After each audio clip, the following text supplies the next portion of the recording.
Greetings of the day. Let's understand chapter number 16 of our English grammar book, Active and Passive Voice. First of all, let's understand what is a voice. Voice is that form of the verb which indicates whether the subject is the doer of the action or something is being done to it, or in other words, is the receiver of the action. Let's understand that a transitive verb has two voices, active voice and passive voice. Let's see this example. Mrs. Shalja teaches us English.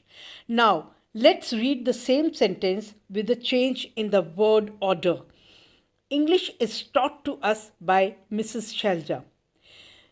In active voice, the verb shows that the subject does something, that Mrs. Shalja teaches us English. But in passive voice, the verb shows that subject is the receiver of the action, that English is taught to us by Mrs. Shalja. Let's understand the sentence structure of both the voices.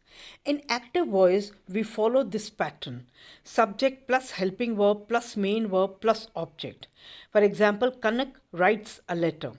As this sentence is of simple present tense, Kanak is the subject, writes is main verb, and letter is the object.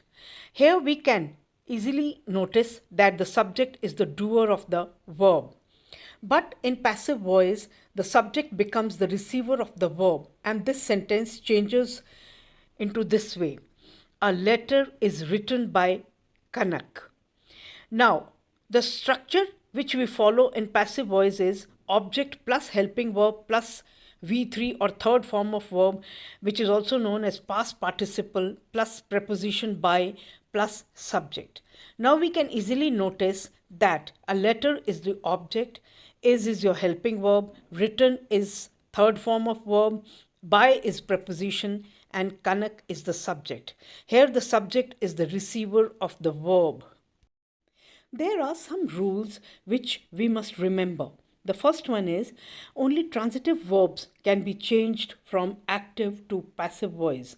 Children, we all know that a verb which requires an object to complete its meaning is called transitive verb. The second point is the object of the verb in the active voice becomes the subject in the passive voice, or replaces the subject by the object. The third point is, in passive voice, we always use the past participle or the third form of the verb. Fourth rule is use relevant helping verb plus third form of the verb after the object. Fifth one is put preposition by after the third form of the verb.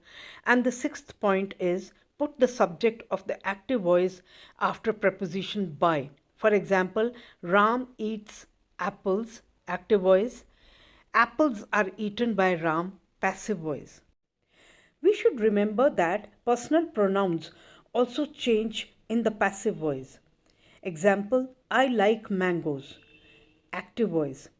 But when we write this in passive voice, it changes this way: mangoes are liked by me. Here we can notice that I has changed to me in the given example.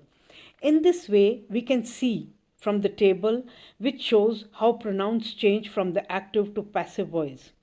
I changes into me, we changes into us, you remains you only, he changes into him, she changes into her, they into them, but it remains it.